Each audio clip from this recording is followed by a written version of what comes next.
Today, we're diving into a critical issue that's hitting close to home for us as Indians: the impact of China's rare earth export restrictions on our electric vehicle industry.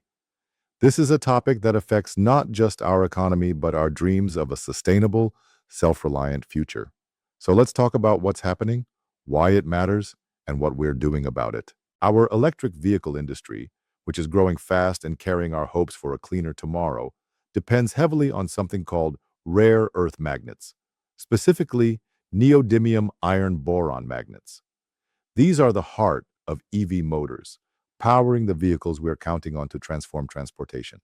The challenge? China controls over 90% of the global supply chain for these magnets. Just to give you a sense of our reliance, in the fiscal year ending March 2023, we imported around 460 tons of these magnets, mostly from China. And this year, we were expecting to import even more, about 700 tons. That's how critical China's role is in keeping our EV production lines running. But here's where things get tough. In April 2025, China slapped export restrictions on these rare earth magnets, requiring special import permits. While these measures were aimed at the US, they've sent shockwaves across the globe, hitting us hard. Our major automakers, think Maruti Suzuki, Mahindra, and Tata Motors, are sounding the alarm.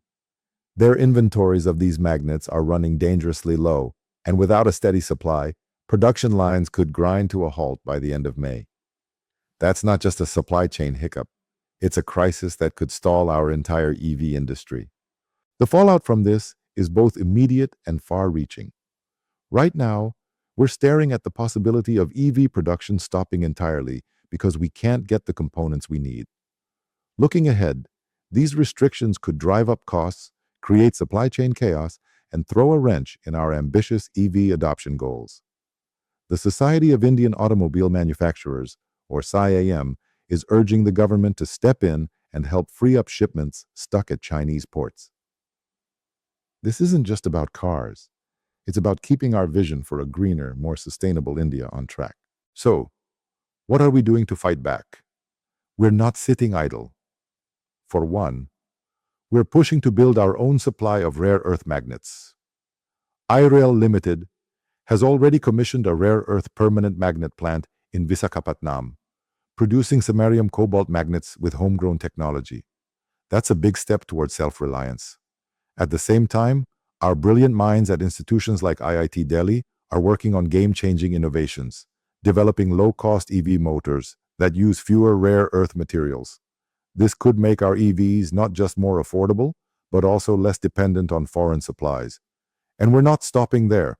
We're reaching out to countries like Australia for partnerships and exploring new ways to source rare earths, like extracting them from oil wells or recycling e-waste. These efforts are all about breaking free from China's grip on our supply chain. The economic stakes here are massive. Our automotive sector is a powerhouse, contributing significantly to our GDP and providing jobs to millions of us. A production halt could mean job losses, fewer investments, and a setback to our EV goals. It's not just about numbers. It's about the livelihoods of our people and the future of our economy. This crisis also sends a bigger message. China's restrictions have laid bare the risks of relying so heavily on one country for critical materials. For us, this is a wake-up call to build a stronger, more diversified supply chain. It's about ensuring our energy security and economic stability, so we're never caught off guard like this again. In closing, China's rare earth export restrictions have exposed a weak spot in our EV industry, but they've also sparked a fire in us to act. We're taking immediate steps to tackle this crisis, from freeing up shipments to boosting domestic production. But more than that, we're laying the groundwork for long-term solutions, focusing on self-reliance, diversification, and innovation. This is about protecting our automotive sector, our economy, and our vision for a sustainable future. As Indians, we've always risen to challenges with resilience and ingenuity, and this time will be no different. Let's keep pushing forward together. Thanks for tuning in, and let's keep the conversation going.